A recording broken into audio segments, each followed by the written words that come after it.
আমার সাথে পড়ুন, বিসমিল্লাহির রহমানির রহিম। আস্তাগফিরুল্লাহ রব্বি মিন কুল্লি যামবিন ওয়া আতুবু ইলাইহি লা হাওলা ওয়ালা কুওয়াতা ইল্লা বিল্লাহিল আলিয়্যিল আযীম।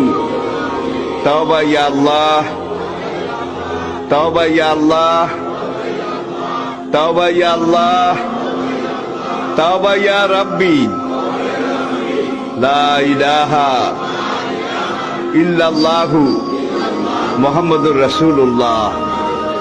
আল্লাহর কসম, পিছনের জীবনে সব গুনাহ আল্লাহ মাফ করে দিয়েছে এই তওবার কারণে, সব মাফ করিয়া লাইছে।